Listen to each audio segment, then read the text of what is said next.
Okay, so some excavators a long time ago found a plaque. It said Sarah and Abraham. And this is a house that's built on top of where they found the plaque.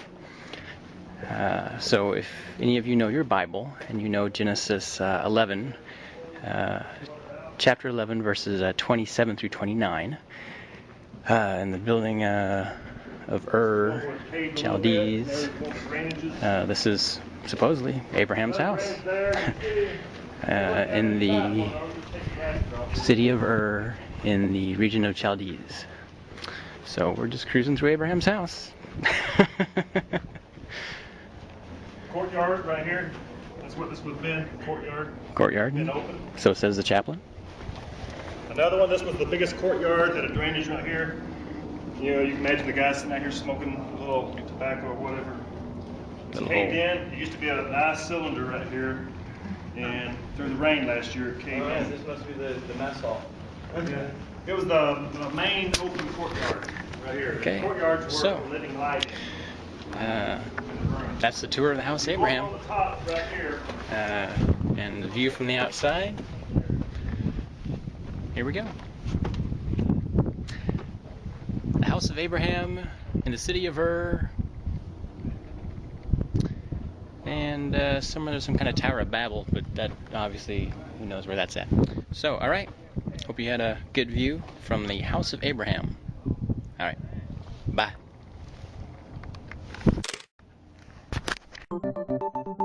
I'm Megan Murphy for Newsy. A group of archaeologists has uncovered an ancient temple as well as a number of figurines believed to be nearly 3,000 years old near Jerusalem. Euronews has more. Excavators at the Tel Modsa site have unearthed a series of figurines of horses and men, providing rare evidence of ritual idolatry in the Jerusalem region. The Times of Israel reports some experts identify Tel Matzah with the biblical settlement of Matzah and has been the site for several ancient discoveries, such as a public building and a large structure believed to have been used to store the capital's grain supplies. The team involved in the find believes this find could provide a rare insight into the cultic activities of the 10th and 9th century BC.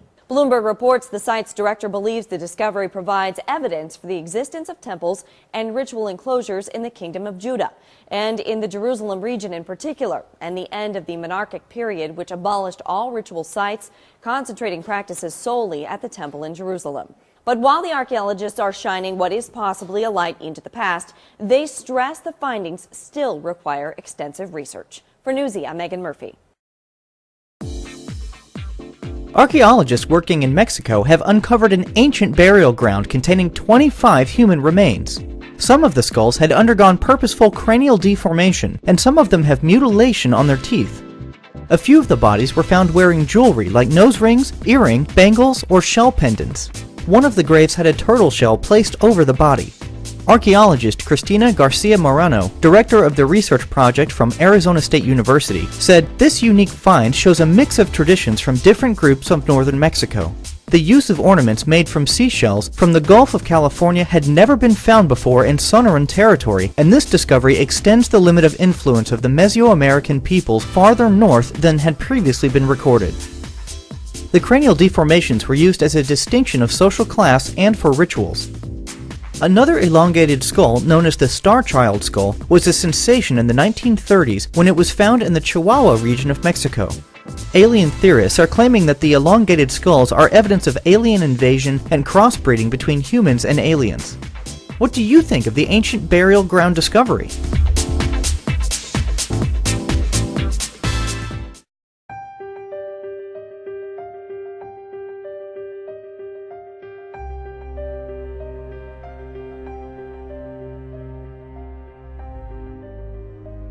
What we've discovered in a sealed first century tomb in Jerusalem from the time of Jesus is two things, basically. A drawing, a picture. It's the earliest Christian artwork. It's Jewish Christian. Jesus was Jewish.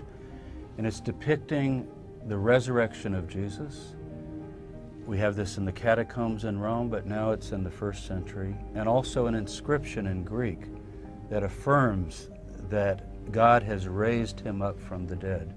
This basically sets back the clock on Christian art by 200 years. It's the only statement of faith ever found on any ossuary. 3,000 have been found, these bone boxes, these limestone coffins.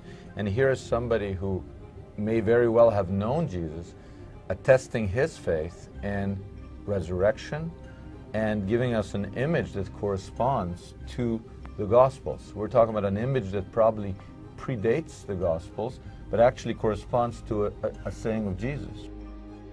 Jesus in the Gospels is asked to give one sign of him being the Messiah, whoever he claimed to be. And he says, I'll only give you the sign of Jonah. And there's that story in the Hebrew Bible, in the Old Testament, about Jonah being swallowed by the big fish.